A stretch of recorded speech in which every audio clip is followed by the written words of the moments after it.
Hello दोस्तों, कैसे हो आप सभी। बताओ बताओ कैसे हो। एक कमेंट्स कर देना कि आप कैसे हो। तो आज हम लैंड जिस पे हम रह रहे, जिस पे हमने अपना घर बनाया है, उसके बारे में हम आज थोड़ा कुछ जानने वाले। हमने वाटर के बारे में देख लिया, एयर के बारे में देख लिया, अब आ गया अपना लैंड। तो लैंड के बारे में भी हम आज कुछ सीखेंगे। क्या होता है लैंड में, कैसे बनता है वो, उसमें अपन क्या क्या और कर सकते हैं। Land is seen in the form of stones, soil, big rocks.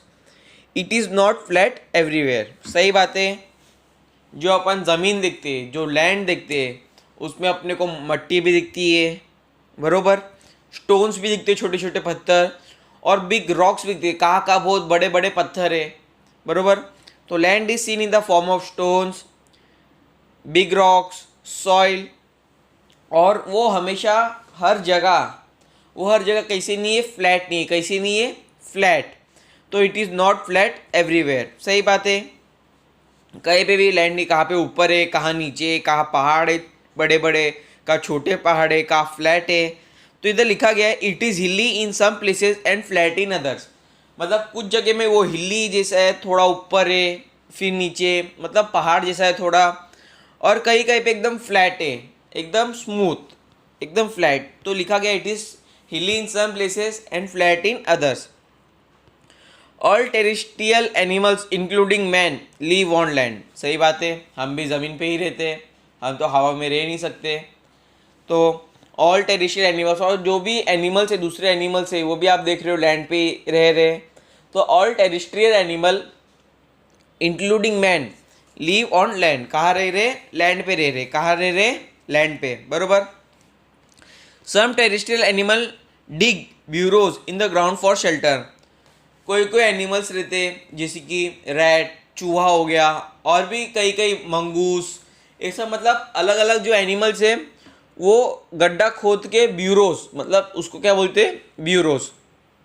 वो ज़मीन में गड्ढा खोद के उनमें ही रहते हैं, मतलब ब्यूरोज में रहते हैं। किधर, ग्राउंड में। किसके लिए, फॉर देयर शेल्टर, मतलब उनके घर बनाने के लिए वो किधर घर बनाते हैं, गड्ढा खोद के ज़मीन के अंदर। सो यहाँ पे लिखा गया है some terrestrial dig burrows in the ground for shelter, मतलब अपने शेल्टर के लिए डिग करते हैं, बरोबर। This means they use land for fulfilling their needs. इसका मतलब क्या हुआ, शेल्टर बना लिया। शेल्टर किसके लिए बनाया, खुद के लिए तो बनाया है। उन लोग बनाएंगे थोड़ी ना, दूसरा कोई आके रहेगा। तो मतलब जो अपनी नीड्स है, जो अपनी रिक्वायरमेंट्स है, उसको फुलफिल करने के लिए क्या यूज़ किया जा रहा है, लैंड यूज़ किया जा रहा है, बरोबर। क्या यूज़ किया जा रहा है, land. Okay. And road, we use land for farming and for building houses and road. सही बात है। अपन लैंड फार्मिंग से यूज़ करते हैं, बिल्डिंग बनाने के लिए यूज़ करते हैं, और रोड्स बनाने के यूज़ करते हैं। और फार्मिंग तो हवा में हो नहीं सकता, ना पानी में हो सकता है, ना बिल्डिंग। जो अपन इतने बड़े बड़े बिल्डिंग 60 फ्लोर, 70 फ्लोर, 80 फ्लोर के जो बिल्डिंग बनते हैं, वो भी लैंड पे ही बनते हैं। और जो रोड्स बन रहे हैं, रोड्स तो हवा में भी नहीं बन सकते, ना पानी में रोड बन सकते। तो रोड भी किधर बन रहे हैं, लैंड पे। तो लैंड किस किस के लिए यूज़ किया जा रहा है, किस किस के लिए यूज़ किया जा रहा है, बताओ। Farming, building houses and roads. Okay. Roads के लिए फॉर्म किया जा रहा है, बिल्डिंग के लिए, फार्मिंग के लिए क्या यूज़ किया जा रहा है, land. We make use of plants and animals in the forest that grow on land. हम अब फॉरेस्ट में अगर जंगल सबसे पहले आप बोलोगे, तो सबसे पहले आपके दिमाग में क्या आएगा, बड़े बड़े पेड़, मतलब पूरा ट्रीज प्लांट से वो पूरा भरा रहेगा। और किससे भरा रहेगा, ट्रीज प्लांट्स, और जंगल बोला तो क्या आएगा, एनिमल्स भी आएंगे। Okay. We make use of plants and animals in the forest that grow on land. सही बात है। प्लांट से, एनिमल से, वो किधर बढ़ रहे, किधर बढ़ रहे, लैंड पे ही तो बढ़ रहे। तो यार सही बात है। We make use of plants and animals in the forest that grow on land. किधर ग्रो हो रहे, लैंड पे ही ग्रो हो रहे। Okay. The minerals, crude oil and natural gas obtain, the minerals, crude oil और natural gas obtain from the earth are very important for us, are very important for us. जो minerals है, minerals किधर से पाए जा रहे हैं, अर्थ से, अर्थ के अंदर, मतलब लैंड के ही अंदर। वो बहुत इंपॉर्टेंट रहते हैं। क्या क्या इंपॉर्टेंट रहता है? मिनरल्स। क्या? मिनरल्स। वो भी किधर से मिल रहा है? लैंड से ही मिल रहा है। It means the land is an important source, important resource. तो इससे ये हमें क्या पता चल रहा है, जो लैंड है वो भी क्या है? इम्पोर्टेंट रिसोर्स है। क्या है? Important resource. जैसे कि एयर भी इम्पोर्टेंट रिसोर्स है, वाटर भी इम्पोर्टेंट रिसोर्स है, और अभी लैंड भी इम्पोर्टेंट रिसोर्स हो गया है। Okay, land is an important resource. Let us exactly see what land is made up of. तो अब हम देखते हैं लैंड किससे बनता है, मतलब लैंड के अंदर क्या होता है, अगर इसमें भी क्या लेयर होते हैं नीचे साइड, जैसे कि एयर में तो लेयर्स होते ही है, क्या पता अब इस पर भी लेयर होगा, क्या होगा, किससे बनता है, चलो हम देखते हैं। सो देखो, the land on earth also look like this, मतलब जो इधर पे आपको पिक्चर दिख रहा है राइट साइड में, उसको देखिए। If a pipeline is being laid in your neighbourhood, observe carefully the pit dug for this purpose. You will see some layers under the land surface as shown in the accompanying figure. अगर इस पे क्या बताया गया है, अगर आप एक पाइपलाइन अपने नेबर मतलब अपने बाजू से, पड़ोसी के उधर से, अगर पिट मतलब गड्ढा, अगर उस पर डग कर रहे हो कोई पर्पस के लिए, तो आपको सॉइल में भी मतलब लैंड में भी क्या दिखेंगे? लेयर्स दिखेंगे, जैसे कि आपको पिक्चर में दिख रहा है। आपको पिक्चर में क्या दिख रहा है? पहले देखो, ह्यूमस सॉइल है, ह्यूमस सॉइल, फिर क्या है उसके? इमैच्योर सॉइल, फिर उसके नीचे layer of soil and small rocks, मतलब सॉइल का छोटे छोटे पत्थर के एक वो लेयर है, और नीचे बेड रॉक्स। बेड रॉक्स मतलब जो बड़े बड़े पत्थर होते हैं, वो भी एकदम ज़मीन के नीचे पाए जाते हैं। किधर पाए जाते हैं? एकदम नीचे। तो आपको लेयर दिख रही है, ह्यूमस सॉइल सबसे पहले, immature soil, layer of soil and small rocks, मतलब छोटे छोटे रॉक्स और सॉइल मिट्टी, और फिर उसके नीचे क्या है? Bed rock. क्या है? Bed rock. तो ये आपको लेयर्स कहाँ दिखेगी? सॉइल के नीचे। If the land has mature soil, the topmost layer is formed by decomposition of remains of plants and animals. The topmost layer is formed by the decomposition of the remains of plants and animals. This layer is called humus. This layer is called humus. क्या? Humus. It is usually found in dense forest. ये किधर found किया जाता है? Dense forest में। तो humus soil मतलब क्या? सॉइल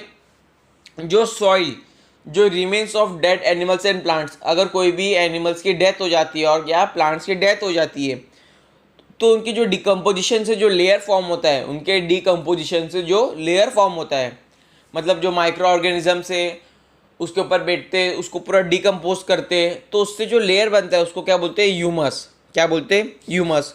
और ये सबसे ज़्यादा कहाँ फाउंड किया जाता है? मतलब ये ज़्यादातर जो डेंस फॉरेस्ट है, डेंस फॉरेस्ट मतलब घना जंगल है, तो उसमें एनिमल्स भी ज़्यादा होंगे, एनिमल ज़्यादा होंगे तो उनकी डेथ भी ज़्यादा ही होगी।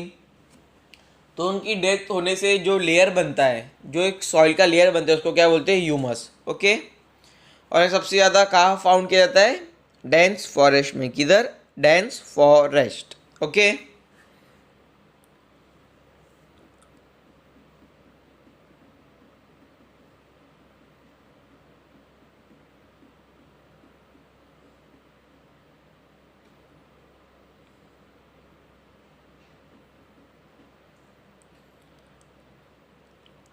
The land below this is full of sand, soil, small stones, worms, and insects. Soil and pieces of bedrocks are found below this layer of land. This soil is immature soil. Humus soil तो देख लिया। Humus soil क्या होता है? जो भी soil किससे बनता है? डिकम्पोजिशन ऑफ किसका? Decomposition of plants and animals. ये तो हो गया, सबसे पहला ह्यूमस सॉइल था।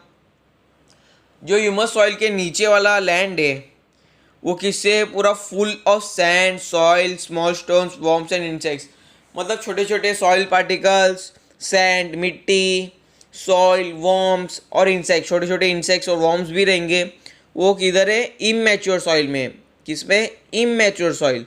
The soil and pieces of bedrocks are found below this layer of land. Below this layer मतलब ह्यूमस सॉइल के नीचे वाला लेयर कौन सा है, इमैच्योर लेयर। इमैच्योर लेयर मतलब इमैच्योर सॉइल, ओके। उसमें क्या क्या फाउंड हो जाता है, sand, soil, worms, insects etcetera. Further below this layer the proportion of soil decreases and that of rock increases। जैसे कि ह्यूमस सॉइल हो गया, इमैच्योर सॉइल हो गया। अगर इमैच्योर सॉइल के एक और नीचे वाला जो लेयर है, अगर हम उसमें जाएंगे तो इसमें जो सॉइल का प्रपोर्शन है, जो सॉइल की मात्रा है वो कम होती है, और जो रॉक्स है, बड़े बड़े रॉक्स है, बड़े बड़े रॉक्स है, बड़े बड़े पत्थर है, उनकी मात्रा, जो उनका प्रपोर्शन है वो क्या होता है, बढ़ता है। सॉइल का प्रपोर्शन कम होता है और रॉक्स का प्रपोर्शन बढ़ता है, रॉक्स का प्रपोर्शन बढ़ता है। और इसी लेयर को क्या बोलते हैं, बेड रॉक। क्या बोलते हैं, bedrock. The main mineral in the soil are derive from this rocks. और जो मिनरल्स है, जो मेन मेन मिनरल्स है वो किधर से डिराइव होते हैं, मतलब किधर से मिलते हैं, बेड रॉक से ही मिलते हैं। किधर से मिलते हैं, बेड रॉक। तो इधर पे आपने सॉइल की भी लेयर देख ली, लैंड की भी लेयर देख ली, मतलब तो यही सब क्या है, layers of land. Humus soil, immature soil, bed rock, layer of soil and small rocks, okay. जैसे जैसे नीचे आएंगे सॉइल की मात्रा कम होगी और रॉक्स की मात्रा बढ़ जाएगी। That is why soil in different regions is different. The colour and texture of the soil are both determined by the bedrocks. इसीलिए अगर हम अलग अलग जगह पे जाएंगे तो आपको अलग अलग मिट्टी भी मिलेगी। सही बात है। इधर की मिट्टी और गोवा की मिट्टी में तो ज़मीन आसमान का फ़र्क है, आपको भी पता है, हमको भी पता है।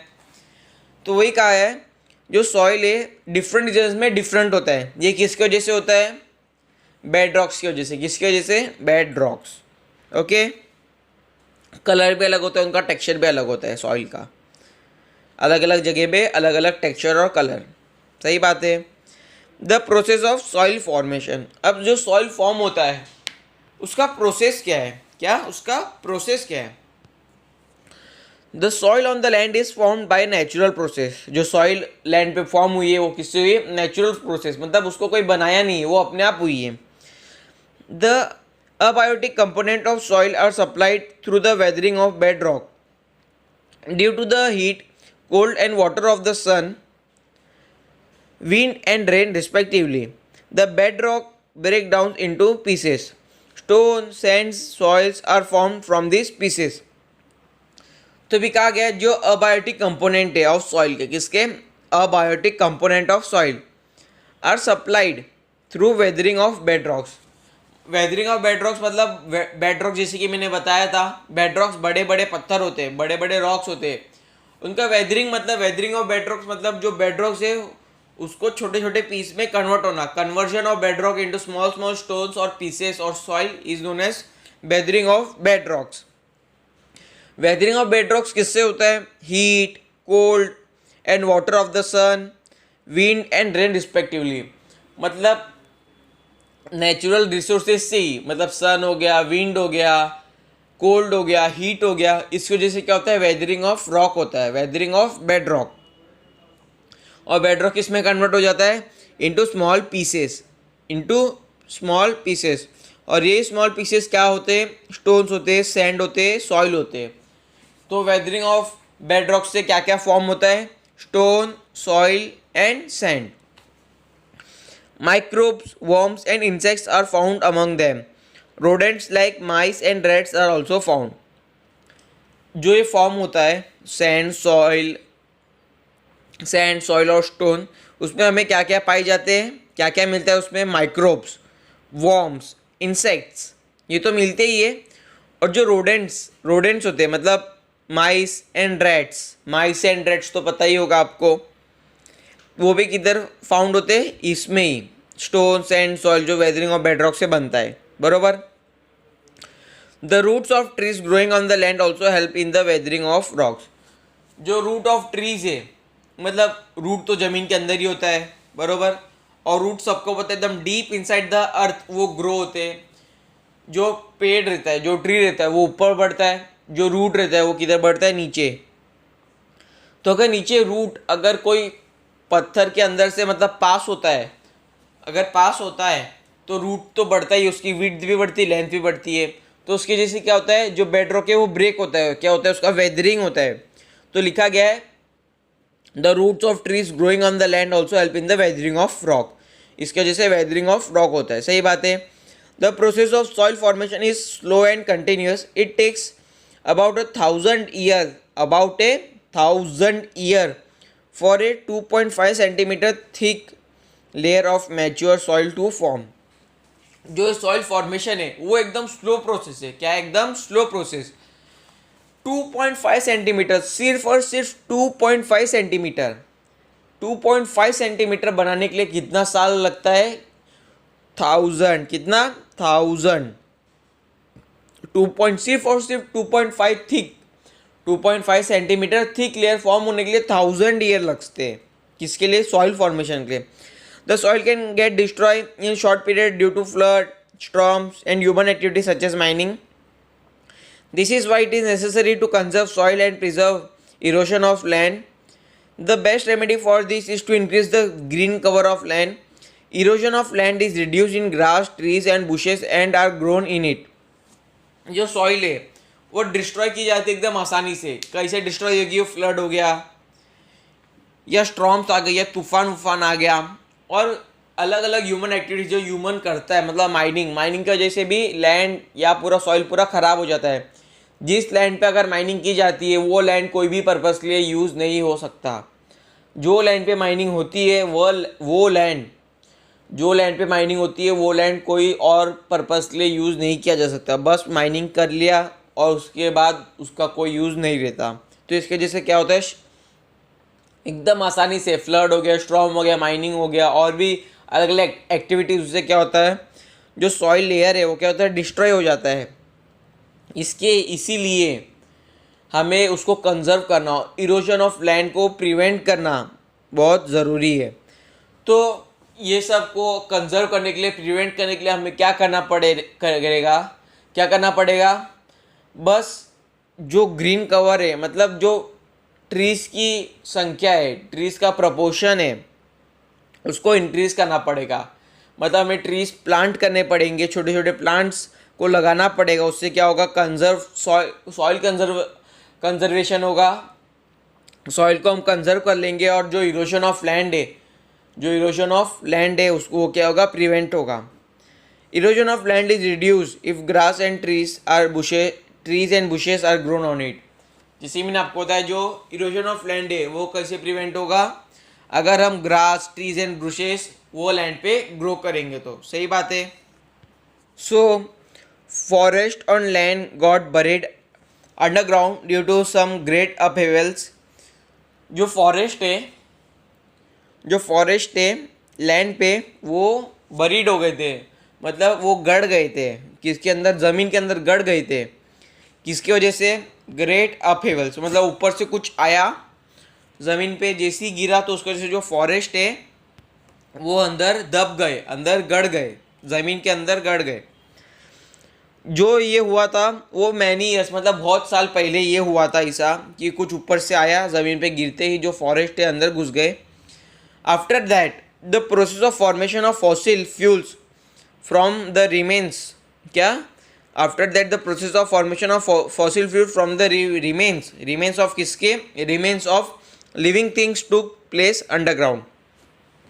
इसकी वजह से जो फॉर्मेशन ऑफ फॉसिल फ्यूल्स है, जो फॉसिल फ्यूल्स होते हैं किससे बने लगे? Remains of living things. और ये सब किधर हुआ? अंडरग्राउंड ही हुआ। तो जो फॉसिल फ्यूल्स है, जो फ्यूल्स है वो कौन कौन से? Petrol, diesel, kerosene, paraffin and other useful materials.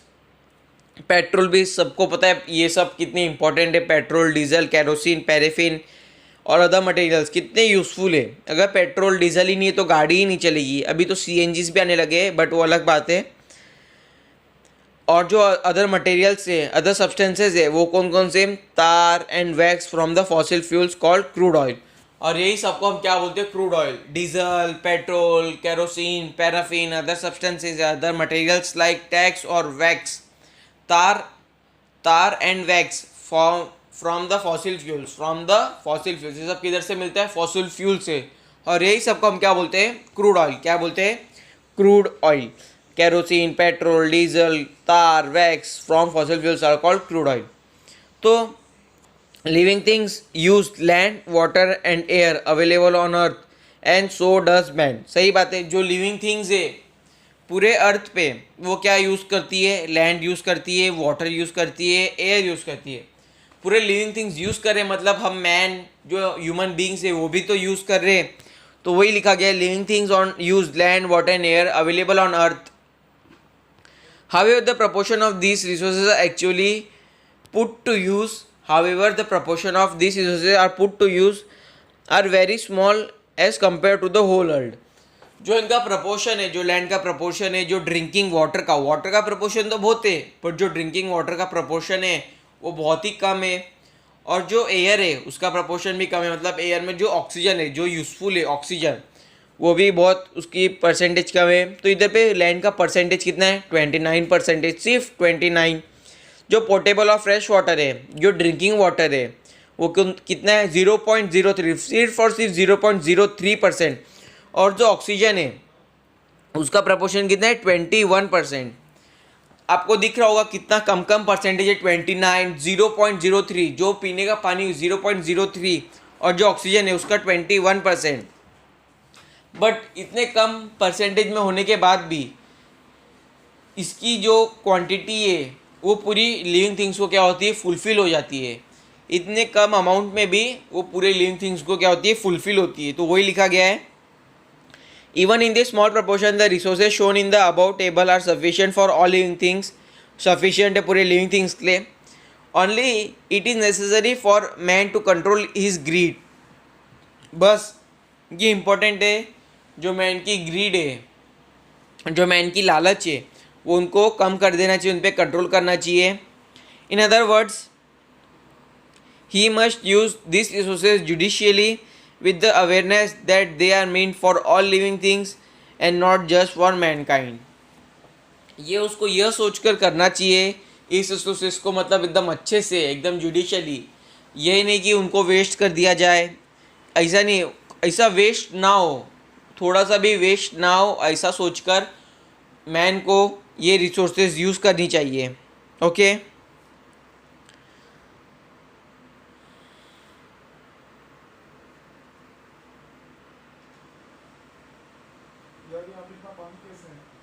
क्या बता?